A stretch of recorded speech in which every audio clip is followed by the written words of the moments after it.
కాజల్ బాలీవుడ్‌లో ఒక ఫిల్మ్ చేస్తున్నారు. ఈ మూవీ 'ఉమా'. ఈ మూవీ షూటింగ్ కంప్లీట్ అయిపోయింది. దాని తర్వాత 'ఇండియన్ 2' మూవీ సీక్వెల్ అయిన 'ఇండియన్ 3'లో కనిపించబోతున్నారు.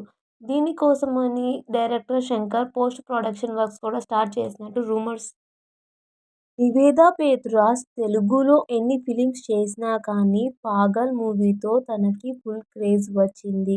ఆ తర్వాత నివేదా పేతురాజ్ ఆహా ఓటీటీ ప్లాట్ఫామ్‌లో 'బ్లడీ మేరీ' అన్న వెబ్ సిరీస్ చేశారు.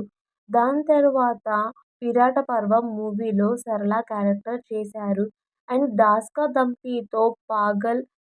స్నేహ తెలుగులో లాస్ట్ చేసిన మూవీ 'వినయ విధేయ రామ'. ఈ మూవీలో రామ్ చరణ్‌కి వదిన క్యారెక్టర్‌లో యాక్ట్ చేశారు. దీని తర్వాత స్నేహ ఇప్పటివరకు తెలుగులో ఏ మూవీకి సైన్ చేయలేదు. రితికా సందేశ్ తమిళ్లో 'మహాబలిపురం' చేశారు. ఈ మూవీలో రితిక మహాలక్ష్మి అన్న క్యారెక్టర్లో కనిపించారు. స్నేహ కన్నడలో 'కురుక్షేత్రం' అన్న మూవీ చేసింది. దాని తర్వాత తమిళ్లో 'పటాస్' అండ్ మలయాళంలో 'క్రిస్టోఫర్', మళ్ళీ తమిళ్లో 'షట్బుత్రి' అండ్ తమిళ్లో విజయ్ దళపతితో 'the greatest of all time' అన్న మూవీ చేశారు. దీని తర్వాత ఇప్పటివరకు తెలుగులో కానీ, తమిళ్లో కానీ, కన్నడలో కానీ, మలయాళంలో కానీ ఏ మూవీకి సైన్. రితిక మెయిన్గా తెలుగులో 2009లో ఎంట్రీ ఇచ్చింది. 'ప్రేమించే రోజుల్లో'తో హీరోయిన్గా డెబ్యూ ఇచ్చింది. ఆ తర్వాత 'సందడి' మూవీలో శ్వేత క్యారెక్టర్లో అందరినీ ఆకట్టుకుంది.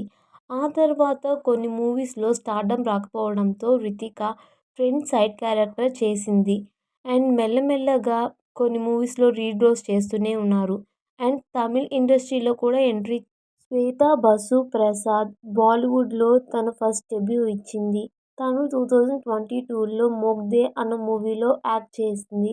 ఆ తర్వాత బెంగాలీలో యాక్ట్ చేసింది. 2000 రితిక వరుణ్ సందేశ్ 2008లో కన్నడ ఇండస్ట్రీతో ఫిలిం ఇండస్ట్రీకి ఎంట్రీ ఇచ్చారు. ఆమె కన్నడలో 'అంతూ ఇంతూ ప్రీతి బంధు' అన్న మూవీ చేశారు. ఆ తర్వాత కన్నడలో 'ఉల్లాస ఉత్సాహ' అండ్ తెలుగులో 'ప్రేమించే రోజుల్లో'తో ఎంట్రీ ఇచ్చారు.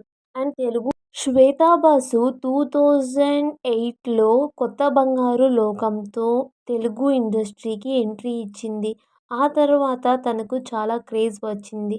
దీంతో 'రైడ్', 'కిస్కా', అలాగే 'ప్రియుడు', 'జీనియస్', 'విజేత' లాంటి మూవీస్లో యాక్ట్ చేసింది. ఆ తర్వాత ఇప్పటివరకు తెలుగులో ఏ మూవీ చేయలేదు. ఇప్పుడు తను బాలీవుడ్. వరుణ్ సందేశ్ కెరీర్ స్టార్టింగ్లో 'కొత్త బంగారు లోకం', 'హ్యాపీ డేస్' మూవీతో డెబ్యూ టైంలోనే మంచి హిట్స్ అందుకున్నారు. ఆ తర్వాత కెరీర్ స్టార్టింగ్ స్లోగా డౌన్ అయిపోయింది. అయితే రీసెంట్గా వరుణ్ సందేశ్ కొన్ని మూవీస్ చేస్తున్నారు.